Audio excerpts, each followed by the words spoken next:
Cordial saludo compañeros y docente, doctor Omar Alejandro Villeda. Mi nombre es Magda Yamile Peña, estudiante de doctorado en Ciencias de la Educación y esta es mi presentación sobre el concepto de aprendizaje y el valor de las teorías del aprendizaje. De este trabajo presenta el análisis y la reflexión sobre las principales teorías del aprendizaje y su importancia o contribución en la práctica pedagógica docente, de tal manera que éstas puedan ayudar a contextualizar, a analizar el proceso del aprendizaje en los estudiantes de una manera más integral y apropiada, posibilitando unas mejores experiencias de aprendizaje. Cuando abordamos el concepto de aprendizaje, diremos que esto se da de forma inherente en el desarrollo del ser humano, donde a partir de sus experiencias y sus prácticas va acumulando un conocimiento o unos aprendizajes que le van a permitir desenvolverse en la vida en cada una de sus etapas. El aprendizaje se puede dar de manera en una parte o en un contexto social o en un contexto académico, de tal manera que éste pueda adquirir o fortalecer sus habilidades, conductas, hábitos, competencias y llegar a entender o a comprender el mundo de tal manera que ya con su formación integral en cada una de las etapas le permita más adelante interactuar y desenvolverse asertivamente en su contexto.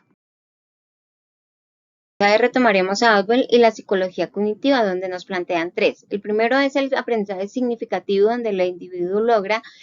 digamos, relacionar los nuevos aprendizajes con las ideas o los conocimientos previos, las vivencias previas que ha tenido, de tal manera que esto le permita dar una mejor aplicabilidad de sus aprendizajes en su entorno cotidiano. El repetitivo o el mecánico no es menos importante. ¿Por qué? Porque este le permite evocar aquello que él ya tiene mecanizado en sus estructuras mentales y aplicarlo de una forma más práctica y ágil.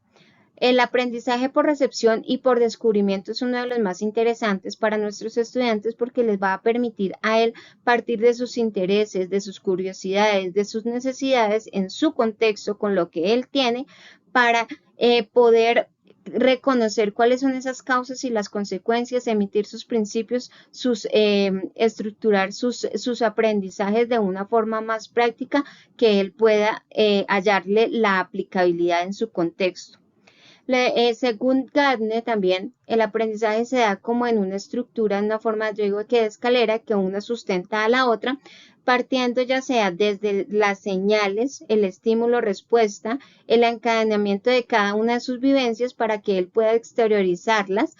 y pueda discriminarlas y emitir esos principios que puedan ser aplicados más adelante en la resolución de problemas. Entendiendo que el proceso de aprendizaje es como un viaje donde los docentes tenemos que mirar a dónde vamos a llevar al estudiante, cuál va a ser la meta, cómo va a ser ese recorrido, qué necesitamos, entonces cómo va a ser esa adquisición del aprendizaje, cuál va a ser el nivel de procesamiento, cuál va a ser esa estrategia, cuál va a ser esa modalidad y esa experiencia que le permita al estudiante llegar a esa meta de aprendizaje, en tanto recibiendo experiencias, recibiendo aprendizajes significativos, comprensibles, que pueda aplicar en su cotidianidad de una manera más integral y holística. Bueno, las teorías del aprendizaje son esos marcos explicativos que nos van a permitir como docentes comprender cuáles son esos pasos, esos procedimientos que se dan en el proceso de aprendizaje, cuáles son y por tanto, cuáles serían nuestras estrategias o nuestros recursos a implementar en ese proceso. Nombraríamos tres teorías del aprendizaje que para mí pues, son las que abarcan más. La primera es el conductismo con Watson y Skinner, donde principalmente se maneja la modificación de conductas. ¿Cuál es ese estímulo? ¿Cuál es esa respuesta que se da ante las diferentes situaciones? Luego viene el cognitivismo, que es desde Piaget y Outwell, se centra más en la importancia de la estructura cognitiva de los conocimientos y cómo estos van asociados con sus conocimientos previos y los nuevos. Luego viene el constructivismo, donde Vygotsky y Brunner nos plantean que el estudiante es el centro o es el protagonista de su propio aprendizaje, que se da a partir de la interacción social activa con otros en su contexto. Teorías del aprendizaje en nuestra práctica pedagógica se refieren más hacia la toma de decisiones fundamentadas en el aula, de tal manera que se pueda priorizar la organización del currículo, seleccionando las estrategias, que se puedan aplicar principios y técnicas que faciliten el aprendizaje de acuerdo a nuestros objetivos y de esta manera promover un aprendizaje más efectivo, contextualizado y significativo en los estudiantes.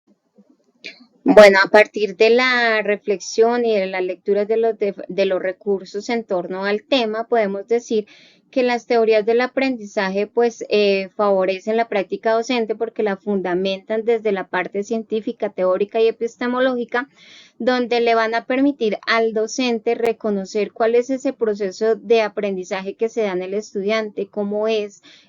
cuáles son las condiciones que lo potencian o que lo pueden afectar, de acuerdo a ello poder seleccionar en su planificación cuáles serían las estrategias y los recursos más adecuados, de tal manera que se estructuren ambientes adecuados según las necesidades de los estudiantes, donde se les reconozca su diversidad, su autonomía, su proyección y de esta manera ya llevarlos a la resolución, digamos, o fortalecimiento de sus habilidades de orden superior para la resolución de problemas y la autorregulación. Esto debemos tener en cuenta también que hace parte de ello su parte emocional, su parte motivacional. Y los docentes debemos enfocarnos a su formación integral, de tal manera que nuestra práctica pedagógica construya un proceso más consciente, más humano, donde el estudiante sea el protagonista de su propio aprendizaje. Las referencias utilizadas, gracias compañeros, espero sus aportes, muy amables.